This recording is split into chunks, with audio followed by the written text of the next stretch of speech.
Hello मेरे प्यारे बच्चों, आपके अपने प्यारे से यूट्यूब चैनल मैथ मस्ती पे मैं स्वागत करता हूँ। मैं डीके एक बार फिर से।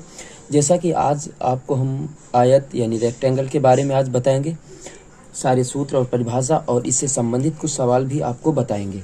तो बने रहिएगा लास्ट तक मेरे चैनल पे। ओके, आइएगा देखते हैं। तो आयत रेक्टेंगल जिसे बोलते हैं इंग्लिश में, परिभाषा कि वह चतुर्भुज जिसकी सम्मुख भुजाएं समान होती, यानी सम्मुख भुजाएं क्या होती बेटा? समान होती है। ठीक है।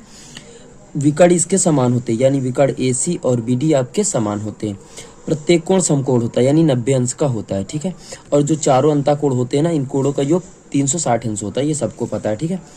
परिधि यानी जो आयत की परिधि होती है, परिमाप, परि माने किनारा, माप माने दूरी, यानी किनारों की जो दूरी होती, तो आप क्या लिख सकते हो? A + B + A + B, यानी 2A हो जाएगा 2B हो जाएगा। देखो हमने वही लिखा कि नहीं लिखा?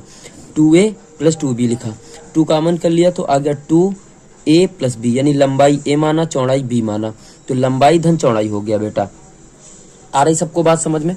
उसके बाद बात करते हैं आयत की क्षेत्रफल की। तो आयत का क्षेत्रफल होता क्या है कि लंबाई गुणा चौड़ाई, लंबाई गुणा चौड़ाई होता है। तो लंबाई हो गया गुणा चौड़ाई हो गया, यानी A × B वर्ग इकाई होता है। ठीक है। अगर मीटर है तो मीटर स्क्वायर नापते हैं, सेंटीमीटर है सेंटीमीटर स्क्वायर नापते हैं, या वर्ग मीटर लिख सकते हैं या वर्ग सेंटीमीटर लिख सकते हैं। ओके, जिसमें दिया होगा। अब जो विकर्ण है, विकर्ण की लंबाई √A² + B² कैसे निकालते हैं? विकर्ण की लंबाई, कोई भी आप समकोण त्रिभुज मान लीजिएगा, ये ले लीजिएगा समकोण त्रिभुज है। विकर्ण AC का मान निकालना, पाइथागोरस प्रमेय लगाएंगे। AC क्या होता है? AC² बराबर क्या बन जाएगा? AD² + CD², यही बनेगा कि नहीं? मैं एक 60 तरीका बता रहा हूँ आपको। ठीक है, आपको 60 तरीका बता रहा हूँ। ओके बेटा, घबराने की कोई आवश्यकता नहीं है। तो AC का मान नहीं पता, AC का निकालना, स्क्वायर हटा दो यहाँ से, ऐसे लगा लीजिएगा, स्क्वायर हटाओगे अंडर लगा लीजिएगा।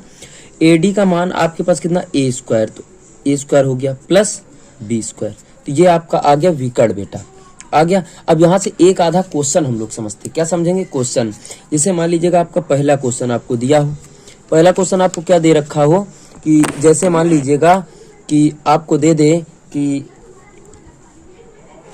एक आयत की लंबाई, एक आयत की लंबाई 24 मीटर तथा चौड़ाई 5 मीटर है, तब क्षेत्रफल आपको बताना है। क्या बताना है? क्षेत्रफल, माने क्वेश्चन मार्क। तो अब जाते हो कि ये देखो लिखा क्षेत्रफल, तो लिखोगे आयत का क्षेत्रफल बराबर, आयत का क्षेत्रफल बराबर क्या होता है बेटा? लंबाई × चौड़ाई। लंबाई का मान 24 है, ऊंचाई चौड़ाई का मान 5, यानी 24 × 120 मीटर स्क्वायर, ये लिख सकते हैं। क्या लिख सकते हैं? 120 मीटर स्क्वायर, ये आपका आ गया आंसर। ठीक है। अगर बात करें आपसे कि इसका परिमाप बताओ, क्या बताओ? परिमाप, तो परिमाप बराबर लिखेंगे, क्या लिखेंगे? परिमाप बराबर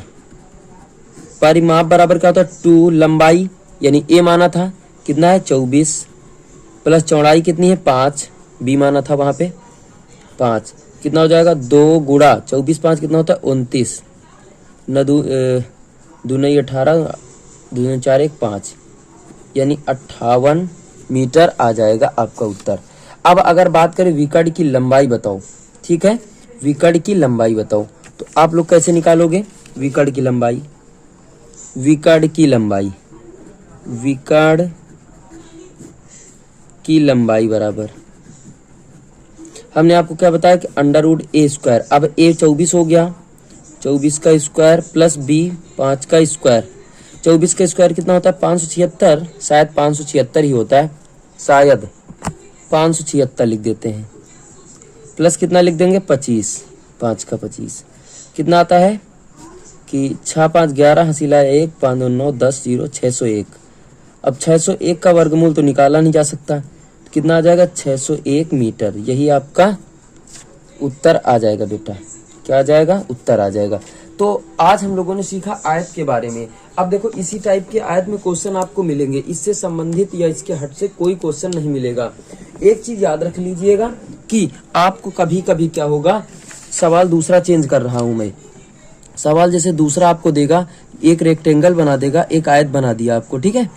और यहाँ से प्रत्येक कोण समकोण, आपको सभी लोग जानते हैं कि प्रत्येक कोण समकोण होता है।